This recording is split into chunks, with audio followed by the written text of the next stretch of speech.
What's up, everybody? Welcome to the Black and Gold Breakdown on the channel. I'm Jarrett Bailey.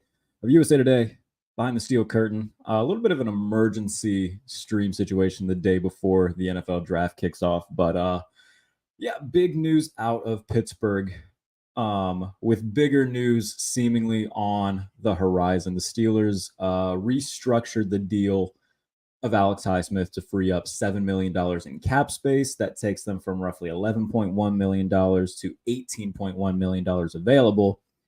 And doing this when they did it, I think is very, very big signal that they are going to be trading for a receiver within the next 24 hours, I would say. 24 to 36 hours, we'll say. Once the NFL draft kicks off, we'll really start seeing those dominoes fall. Now, could it take place before the draft? Absolutely.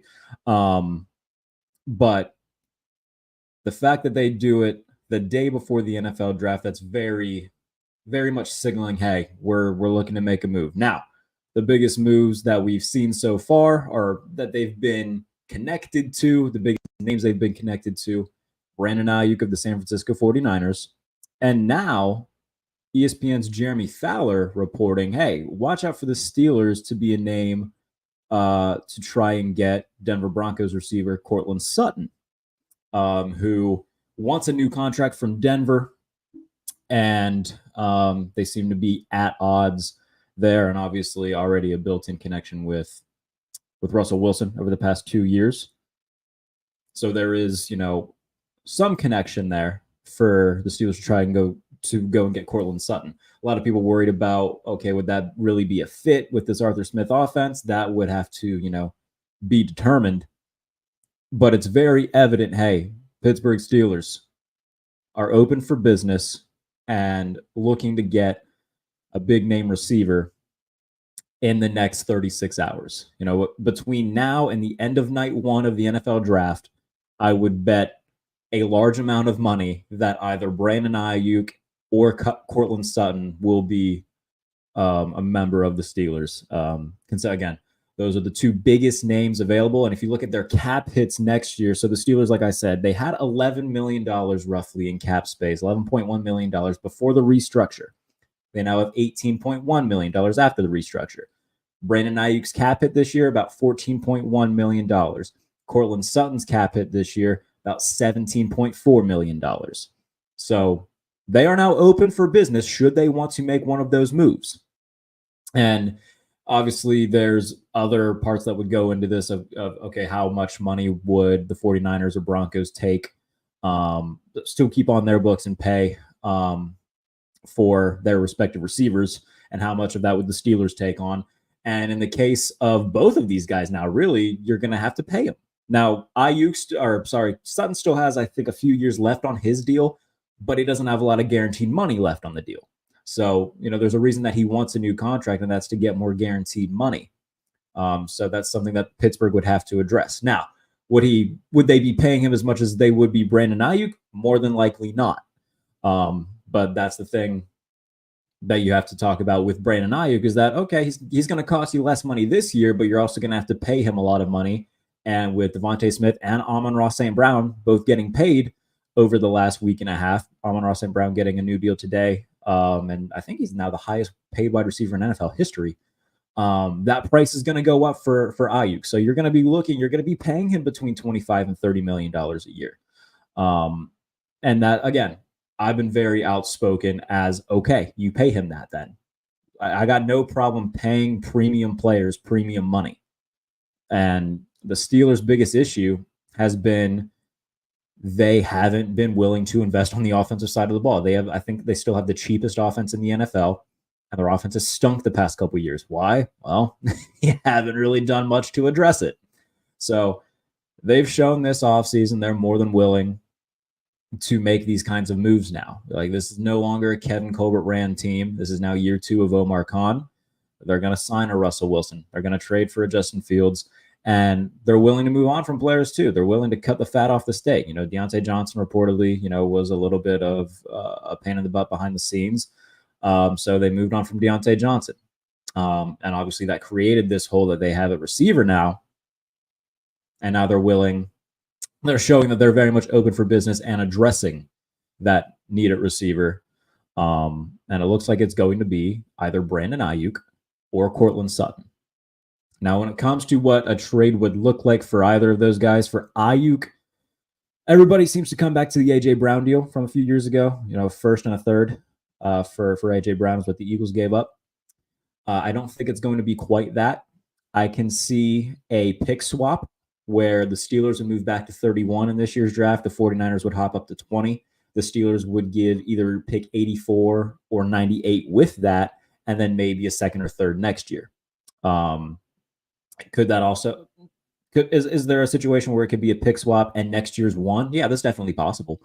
But I think if I had to put, an idea as of what it could be, I think it would be a pick swap this year, pick 84 or 98 this year. If you want to say 84 as a 49ers fan, that's fine. 84 includes, that's a third round pick, a first round pick swap, and a second round pick next year. I'm cool with that. As a Steelers fan, I'm cool if it's next year's first as well, because in this situation, you only lose one first round pick. You still have a first this year. So even if it's a one next year, if that's part of the, okay, that's fine. You move down 11 spots, you give up a third round pick this year, and then you give up a first round pick next year. Okay, that's fine with me, because you get one of the better receivers in the NFL who has been one of the driving forces of the 49ers being the powerhouse of the NFC for the past 4 years. So if that's what it costs to get Brandon Aiyuk, then you pay it. Because who are you taking in the third round at receiver that's going to be better than him? Nobody. Who are you taking in the first round next year that's going to be better than him? Probably nobody. So again, we've had this conversation on here plenty of times before, how people just severely overvalue the worth of draft picks. Now, look at the Rams. Look at what Les Snead did. That's not to say that the Steelers need to go full Rams with it, but you can lean into that a little bit, where if you're the Rams, you say, you know what, we're not going to waste time developing players. We're going to give up these picks and get proven commodities and go chase a ring that way. And guess what? It worked. They won a Super Bowl doing it. And again, they're not going to go full meta with it and just become, Los Angeles Rams 2.0. But in this situation, if you're the Steelers and you feel the heat of not winning a playoff game in 7 years, yeah, you can go a little bit more balls to the wall and say, what, to hell with it. Let's go get Brandon Aiyuk. And if that means giving up a first and a third to do it, okay, you do it.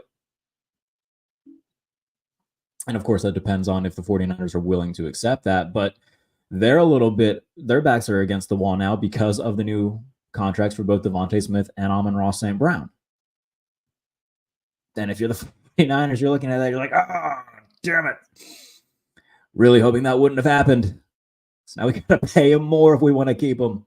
And you're already paying Deebo Samuel like $23.5 million this on an annual average value. That's a lot of money. That's a lot of money to tie up and do receivers. Now, of course, they do have the added benefit of Brock Purdy being on a rookie contract, but there's only so much time you're going to have with that. Eventually, you're going to have to pay him. Eventually, you're going to have to pay Hufanga. There's going to be a long list of guys that they're going to have to replenish in the next 1 to 2 years. And so San Francisco, now, could they trade Deebo and take care of Aiyuk? Absolutely. I mean, it's something that's certainly on the table. But right now, man, like that's tough. But the thing with Deebo Samuel is that, yeah, he's not as good a receiver as Brandon Aiyuk is. But you look at the 49ers EPA per play offensively with Deebo Samuel on the field compared to when he's not on the field, there's a large difference there. I wrote about it for USA Today this past, I think it was right before the Super Bowl, actually. Just the added versatility that he gives you in the backfield, that's something that the 49ers really would have to weigh in a situation where they decide, okay, do we keep Deebo? Do we keep Brandon Aiyuk? And in a way, keeping Deebo gives them more versatility offensively. And in a situation where they would trade with the Steelers, if it's a pick swap situation, then you're sitting there and saying, okay, we can take a Brian Thomas.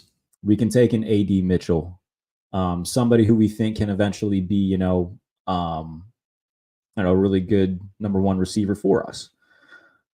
And that's something that they'll have to ponder. That's something that they'll have to weigh should they decide to make this trade. In terms of Courtland Sutton,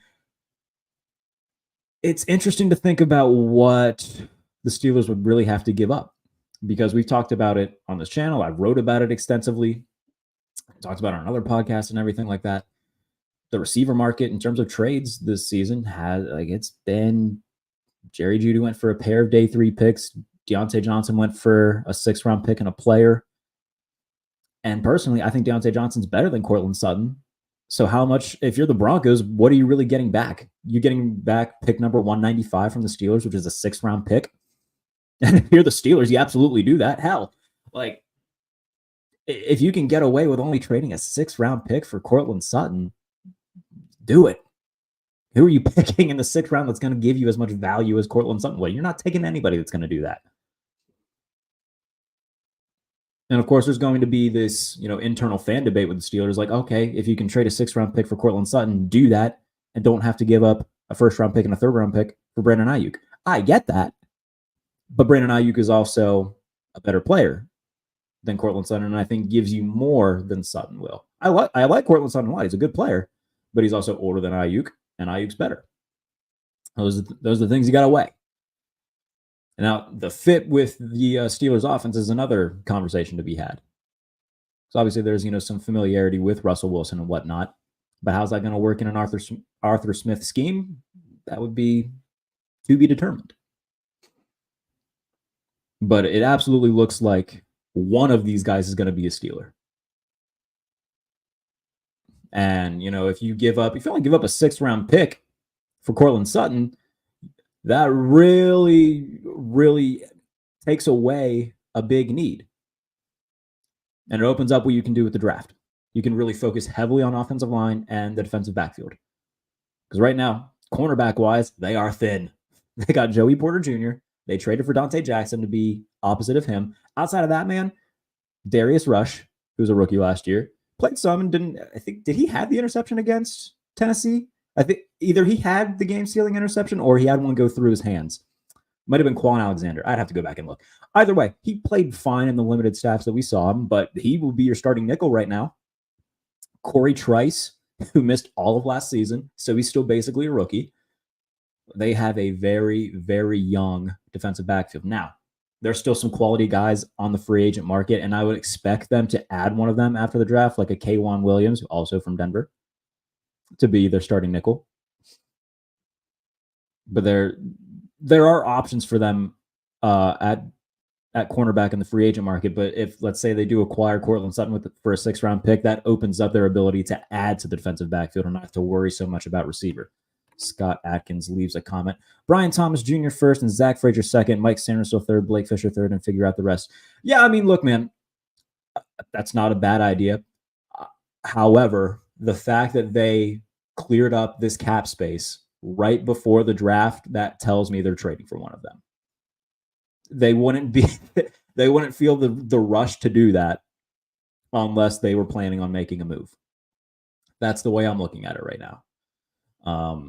And if it is for Aiyuk, then I don't see them taking another receiver with the 1st round pick, assuming it's a pick swap situation. I don't think Thomas would be there at 31 in a pick swap situation. But again, it does open up what they could do. If Zach Frazier's there at 51, absolutely you take him. If you can get him, Mike Sanders still actually in an interview with PFF recently, with I think it was Mitch Kaiser, said he would love to play with Joey Porter Jr. And I think he worded it as create a no-fly zone for the Steelers defense. So he named the Steelers as a team that he would like to play for.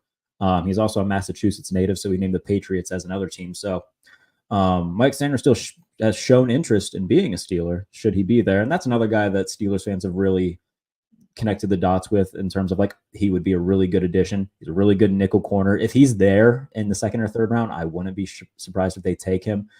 And I see a lot of mocks having him go in the 3rd round. I wouldn't be surprised if he's a day 2 guy or a 2nd round guy. So something to weigh in that situation. But I think it's going to be an offensive lineman with the 2nd round pick, especially if Frazier's there and they hadn't addressed center. So there's a lot of ways that this could go down, but I would be very shocked if a receiver isn't acquired after freeing up that cap space, because now they have the ability to do it. Beforehand they would have they were $3 million under what it would take to get Aiyuk, and they were $6 million under what it would take to get Sutton. So again, the timing of it tells me they are open for business and they feel like they're going to get one of those two. Now, if something happens where they don't, then okay, they freed up cap space and that's great. They can still go, make a few moves on the free agent market, and it's not going to cost them all of that money to do it. But like I said, the fact that they do it right before the draft, the day before the draft, where everybody and their mother has said, if a trade happens for Brandon Aiyuk, it's probably going to be on draft day. That tells me that Aiyuk is going to be on the table. So we'll see. Scott followed up. We'll keep this conversation going, Scott. Unless it's a second round pick or third, or if I'm not for trading Aiyuk, receiver class is deep and Steelers have other needs. My thing is this: you're not taking a receiver that's going to be as good as Aiyuk. If you do, then you really found something. And I understand the Steelers are good at drafting receivers and whatnot. But can we talk about the recent history of the Steelers drafting receivers? Juju Smith-Schuster, not there anymore. Chase Claypool, not there anymore. Like, they've kind of hit a few duds in a row. So, if you can get Brandon Aiyuk, you get Brandon Aiyuk, because knowing that you're taking in this class is going to be as good as him. And again, my thought process on it is that they wouldn't be giving up a first-round pick in this year's draft. It would be a pick swap where they would move down to 31 and the 49ers would move up to 20. They give up a first-round pick next year. So all the needs that they have to fill, they could still do that, because they would only be giving up this year, in my opinion, would be either pick 84 or pick 98. So they would still have at least one third-round pick to work with and be able to replenish those needs. In the case of Sutton, if they're only trading a 6th-round pick for him, or like a 6th-round pick in this year's draft and one of the 7ths that they got from Philly in next year's draft, then they're trading practically nothing to do it. So that would obviously open up what they can do. Mike Krause, St. Brown gets $30 million per year, and you think you get Aiyuk for less than 30? I think that St. Brown's deal is indicative that the 49ers probably aren't going to be able to bring him back. I don't think he's going to get more than St. Brown, if I had to guess. I think it'll be right around the same, because I think that St. Brown is better than Aiyuk. They're different players, obviously. St. Brown's more of, a slot predominant guy, so it's kind of comparing apples to oranges. But if I had to pick one, I would pick St. Brown. So I don't think he's going to get quite as much, but I think it'll be right around that ballpark where it's, 28, 29 million a year, with incentives to be able to earn more. But I think that it'll be right around the ballpark. Scott Atkins, I'm okay with a pick swap and taking someone like Cooper DeJean. I think DeJean's going to go earlier than people are expecting. I see a lot of mocks having him at like 29, 30. I don't think he's going to be there. I think he's going to go if I'm Jacksonville and he's sitting there, I'm taking him. Who the hell's in their defensive backfield right now? I think that DeJean goes earlier than people expect him to. Now, if he's sitting there at 31, absolutely, you take him. But I think that he goes earlier than a lot of people expect. And if you're watching this on YouTube, by the way, and you haven't subscribed to the channel, please do that. I know that's, a bunch of annoying YouTube jargon that I'm saying right now, and it annoys me when people say it too, but it genuinely does help out. So if you could like the video, if you can leave a comment like Scott's doing and have a nice little conversation on here, that would mean the world to me. You can leave super chats on this channel now, which is fun and exciting. I'm not going to try and make you to do it, but if you like me enough and want to leave me $1, that's neat. But subscribe to the channel and everything like that would mean a lot to me. Yeah, dude, if DeJean's sitting there, I would be totally on board with them taking him. And that's a Mike Tomlin type player. Who was it that was talking about it? I want to say it was Derek Bell, Steelers Now, who he did a mock thing on his channel and mentioned how Mike Tomlin really wanted something to come from the Trey Norwood selection from a few years ago. Cooper DeJean is the good version of Trey Norwood. Now, I liked Trey Norwood, and he had some flashes, but there wasn't enough ups to counteract the downs. So Cooper DeJean feels like a Mike Tomlin type player. If anybody wanted to do a jersey swap of Cooper DeJean to the Steelers, they wouldn't have to work very hard because he's practically in the same uniform, which is pretty neat. But that's a guy, yeah. If he does fall to 31, again, I don't see him being there. I just can't foresee a guy like that falling to the end of the first round. I feel like if you're a team like Jacksonville or Philadelphia, if Quinion Mitchell's already off the board, that's another guy I think goes higher than many expect. I'll talk about all that in my mock draft later. This is kind of an emergency stream situation. So tune back to the channel later on today between 3:30 and 4. I'll do my final mock draft before the NFL draft. But again, man, the Steelers are cleared that cap space for a reason. Now, whether you agree with the fact that, they're going to trade for Aiyuk or Sutton, that's, or let me rephrase that. Whether you want them to do that is a different conversation. What they are telling us is that, hey, we're trading for a receiver. We cleared the cap space to do it. We're going to make a draft day trade. That's what it's telling me. I don't think that they clear it. The timing is the biggest thing for me. They don't clear the cap space right now unless they feel like they have a deal in place that can go down. So I think it happens. I felt my phone vibrating, so I'm going to make sure that nothing crazy happened while we were doing this, because that would be hilarious. You can see my reaction in real time. So I'm not seeing a Adam Schefter tweet. I'm not seeing I think we're good. I think we're good. Nothing crazy happening as we're on air. But the Steelers are telling you, hey, we're trading for a receiver. And from the sounds of it, it's going to be either Brandon Aiyuk or it's going to be Courtland Sutton.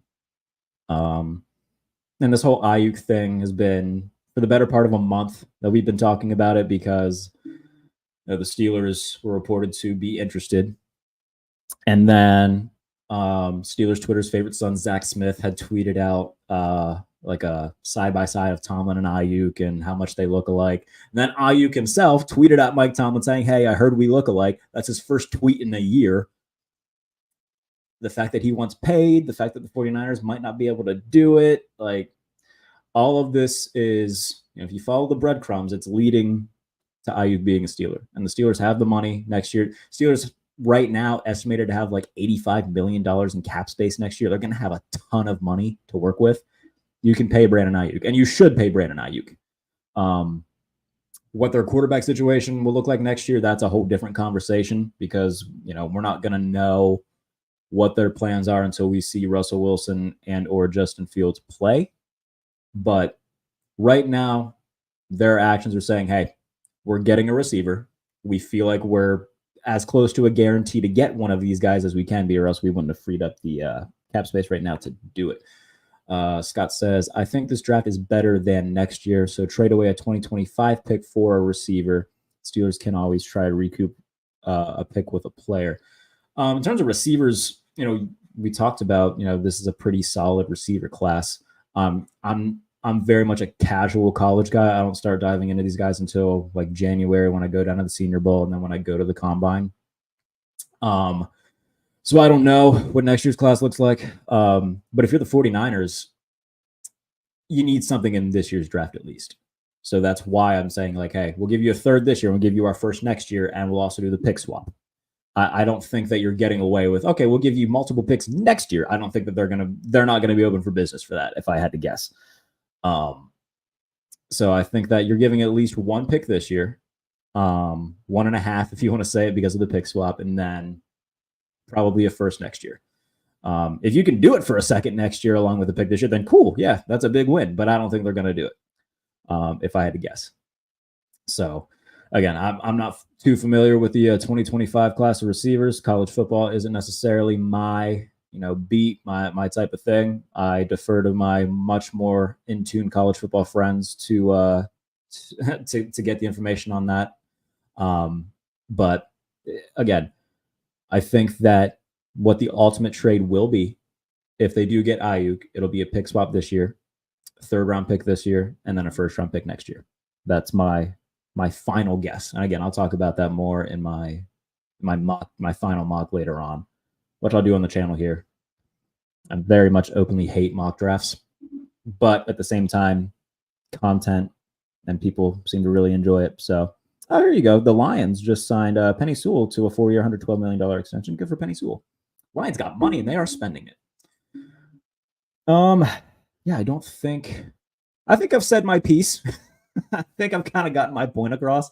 I didn't expect this to be almost a half-hour stream, but I appreciate the conversation from everybody. Scott, Mike, appreciate you guys, tuning in to the channel and leaving some comments. If anybody else has any questions or comments that they want to add, feel free to drop it in the chat, and I'll definitely address it and give my thoughts. But if not, we can get on out of here. Like I said, I'll stick around for 5 more minutes and see if anybody adds anything or if you have any more Steelers related questions for these final couple minutes, we can also touch on those as well. But again, the Steelers freeing that cap space, very much indicative of they are getting a receiver, which is exciting.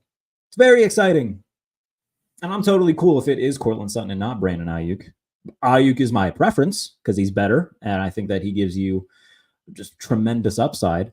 But there's a lot there with Sutton as well, and you wouldn't have to give up nearly as much to get him. So I understand some fans who would rather have Sutton. But I also am very much team don't overrate draft capital, don't overrate draft picks. If you can get, a blue chip type player, go get that player. That is my way of looking at it. And the Steelers have, for the past few years, just neglected the offensive side of the ball, and you get what you pay for. You are what you invest in, and they haven't cared to make any sort of big moves over the past few years on the offensive side of the ball. They've stuck those players with a horrible offensive coordinator.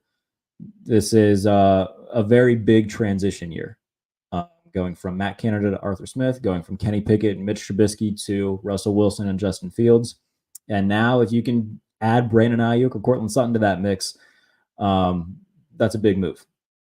So I'm ready. We'll see what happens. Scott added another comment. I'll pull that up. And that's too much giving next year's first. Just offer something and they don't bite. Draft a couple. I feel the Steelers don't have to go center in the first. I don't think they'll have to go center in the first either. I think Frazier will be there at 51. But again, I hate the argument of just draft a guy, because there's no guarantee that that guy is going to be as good as Aiyuk or good at all. So again, I think that people overrate draft capital way too much. And I'm not trying to crap on you, Scott. Like, I get the thought process, but I hate the argument of just draft a guy. Okay. Ask the Jets how it felt when they said, okay, we'll just draft Denzel Mims. Guess what? He's on the Steelers practice squad right now on a futures contract, and he's probably not going to make the team. And they drafted him in the second round. So many guys. Ask the Patriots how it felt to draft N'Keal Harry. And again, I understand the long-lasting reputation of, the Steelers draft receivers really well. Juju Smith-Schuster kind of crapped out. Chase Claypool really crapped out. It's not as if they've been batting 1,000 at that position recently either. They just traded Deontay Johnson. I think that the just draft a guy side of things, I'm just kind of over that. And if you can get a proven very good player, you get a proven very good player. That's my piece on it, at least. And again, a lot of people are like, oh, Ricky Pearsall, he might be good. No guarantee that he's going to be good. Javon Baker, okay, he's pretty much just another George Pickens. He's a deep ball threat. I'm not really. I think that if you can get a blue chip guy, you get a blue chip guy. Let's see.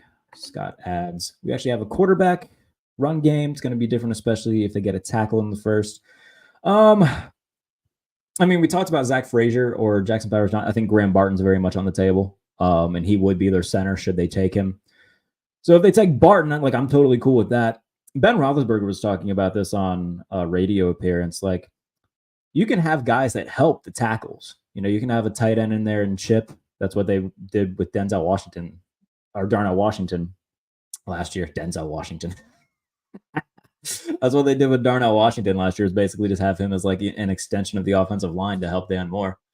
And they had him on the right side as well to help Broderick and Chooks at one point or the other. Regardless, you don't really have a guy to help the center. So you need a guy at center. I can agree with that logic, because it's been one extreme or the other with the Steelers. It's either been Marquise Pouncey for a decade or Kendrick Green and Mason Cole. They haven't really had a middle ground. If you can get a solid center, you're set. And I think that Graham Barton could be a solid center. And I think it was Schefter who put out that graphic today of the hit rates of different positions in the first round, and center had a 92 or something hit rate. that's a position where if you can nail it down, you should nail it down. And I think that this is a tackle class where, if you can get into Marius Mims, that's good, but there's, questions about him medically. Same thing with Troy Fatanu. All the good ones that are going to go early, like a Joe Alden, Olufashanu, those are probably going to be guys that pan out. But if they take a center in the first round, I'm not going to be angry about it because, again, we went from one extreme to another extreme where it was, future Hall of Famer Marquise Pouncey, future grocery baggers Mason Cole and Kendrick Green. Like, if they can just find a middle of the pack guy or above the middle of the pack guy, well, once you get past like the top 5 centers in the NFL, you can probably put the rest of them in just about any order. That's one of those positions where the elite, it's kind of like tight end, really. Like the elite of the elite stand out, but the rest of them, as long as they don't stink, you're pretty good. So if they take a center in the first round, I'm not going to be angry about it. But we'll see. All right. I'll get out of here for now. I will be talking about Steelers draft picks and everything on the channel. I'm going to be writing a lot about. I'm going to have a busy few days. So please go and read all the content at Behind the Steel Curtain. Keep up with my work for USA Today. If you haven't read it yet, 35 quarterbacks, 35 non-football comparisons. That's over on USA Today right now. So go read that. Go read all the stuff that we're doing at Behind the Steel Curtain. Staff's got a bunch of stuff coming out. We're going to be working really hard over the next few days with the NFL draft. So appreciate you guys for tuning in. And if you haven't already, like, subscribe, comment, do all that fun YouTube stuff. It means a lot to me. I'd really appreciate it. And if you're, if you like streams like this where I talk about the Steelers, I do it at least once a week, being that I'm a Steelers fan. You also get the Pump Fake, my podcast, which I stream here, and lots of other videos as well. So I appreciate you all for tuning in. And we'll see what the NFL draft brings. I'll be back later on the channel just to give my final mock draft. So tune in for that as well. So I will see you later on in the day. Thanks for joining me.